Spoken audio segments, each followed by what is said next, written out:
Good morning, everyone. This is Teacher Joanna, and I will be your teacher in Helen. Now, before we start our lesson, let us first have these words. Are you ready?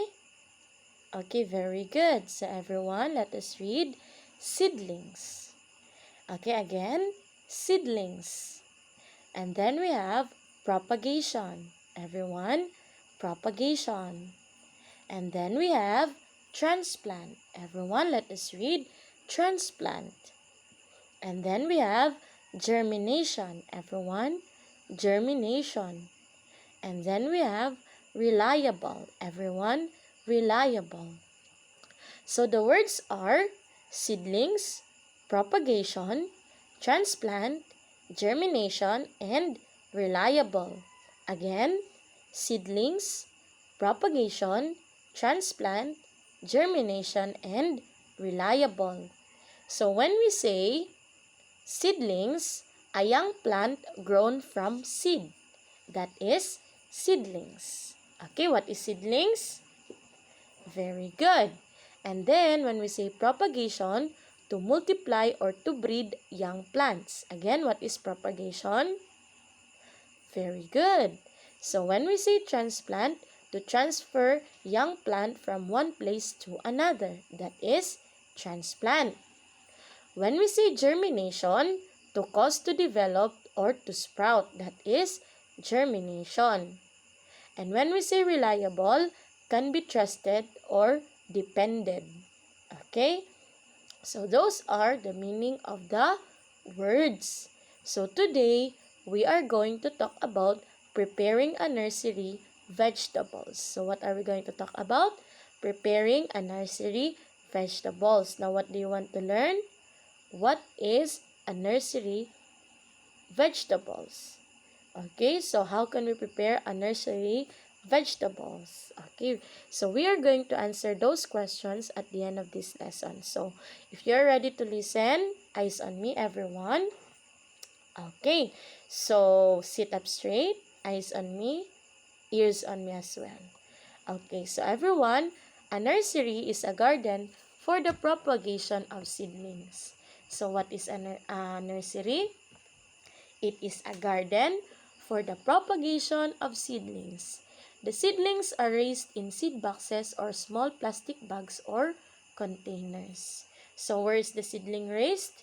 In a seed boxes, okay, or a small plastic bags or containers. So, raising plants from seed is considered the most economical means of producing vegetables and other plants. So what is the most economical means of producing vegetables and plants?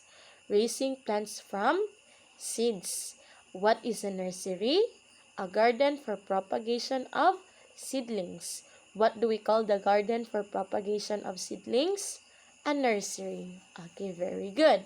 So, these are the things that is needed in preparing a nursery. First, seeds. Okay?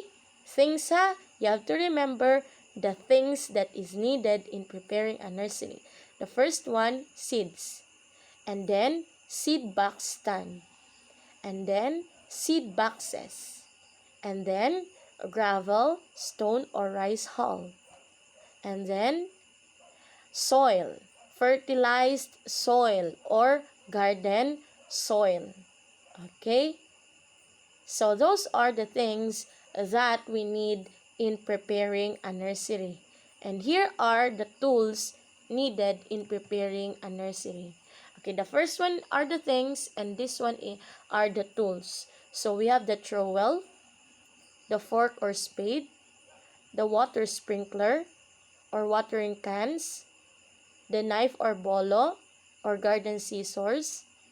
Okay, so those are the tools in preparing a nursery. Okay, so the things in preparing nurseries, in preparing a nursery are seed box stand, seed boxes, gravel, stone, or rice hull, the soils that we are going to need, we'll be needing, and then the tools are trowel, fork, spade, water sprinkler, knife or bolo, or garden scissors. Now, I'm going to tell you the pointers in harvesting different vegetables.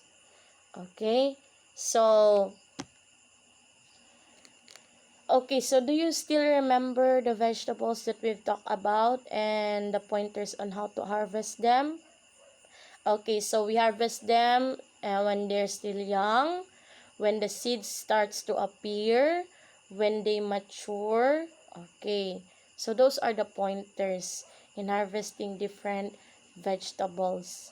Okay, so this time I'm going to tell you the different forms of seedlings for the nursery. So these are the different forms of seedlings, everyone. Plants do not only grow from seeds but also from bed plants, shoots like bamboos and banana plants. Okay? Tubers or root cuttings like gabi, ube, and others. Cutting like sweet potato. Bulbs like onion. Spore like ferns. Budding, marketing, or grafting like guava. Okay, so those are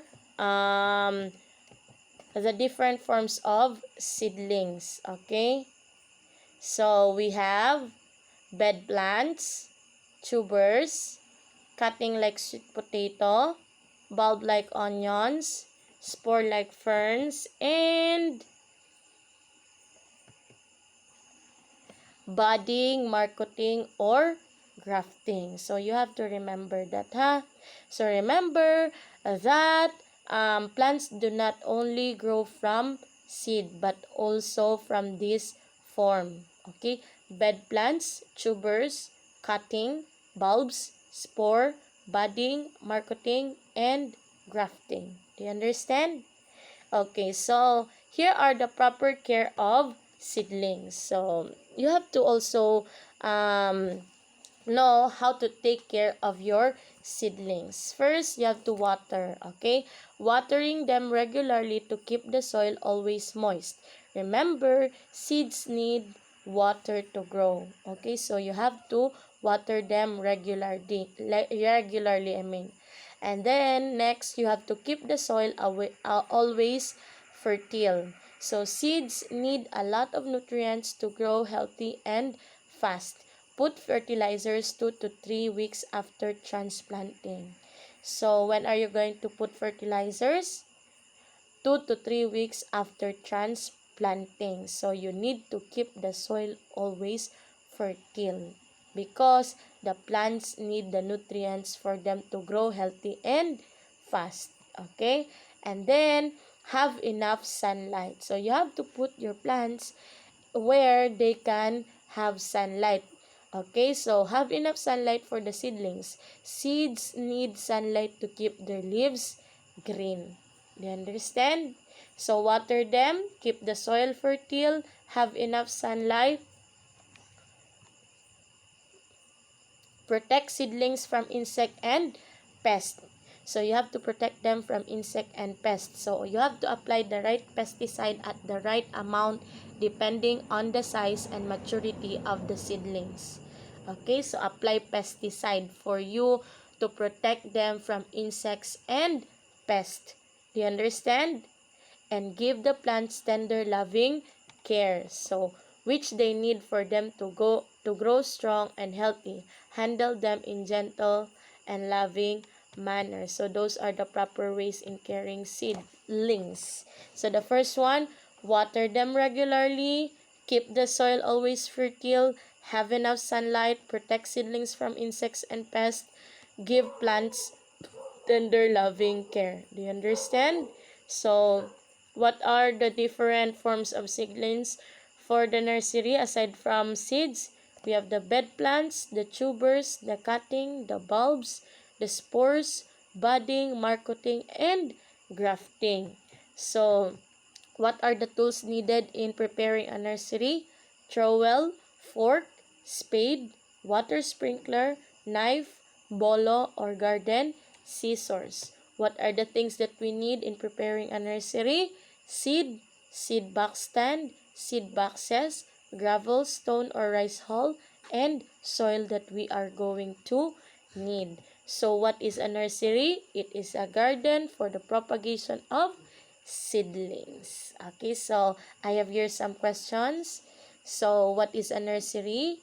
A nursery is a garden for the propagation of seedlings. Okay, so what are the things needed in preparing a nursery? What are the things needed? Seed, seed box stand, seed boxes, gravel, stone, rice hull, and soil. So next, what are the tools needed in preparing nursery? We have the trowel, the fork, the spade, the water sprinkler, the knife, the bolo, and the garden scissors. So what are the different forms of seedlings for the nursery? Not only seeds, we have also bed plants, tubers, cutting, bulbs, spore, budding, marketing, and grafting. And what are the proper ways on caring for the seedlings? Water them regularly, keep the soil fertile, have enough sunlight, protect them from insects, and give plants tender, loving care. So, what did you learn today? Okay, today we have learned about how to prepare a nursery vegetables. So a nursery is a garden for the propagation of seedlings. Now, the things needed in preparing a nursery are seed boxes, seed stand, okay, seed box stand, gravel, stone, rice hull, and soil that we're going to need. The tools needed in preparing a nursery are trowel, fork, spade, water sprinkler, knife or bolo, and garden scissors. And the different forms of seedlings for the nursery, aside from seed, we have the bed plants, the tubers, the cutting, the bulbs, the spore, the budding, the marketing, and grafting. And the proper care of seedlings are water them regularly, keep the soil always fertile, have enough sunlight, protect the seedlings from insects and pests, and give plants tender, loving care. Now, if you really did understand the lesson, let us proceed to your practice exercise. Now, here is your practice exercise. Answer post-test letter A, page 116. And here is your evaluation. Answer post-test letter B, page 117. Now, don't forget to answer your practice exercise and your evaluation because I'm going to check it. Do you understand me? Okay, so here is your assignment. You're going to answer post-test letter C, page 117. Now, don't forget to do your assignment. Okay, because I'm going to check it. Now, thank you for listening. See you in the next video. Bye-bye.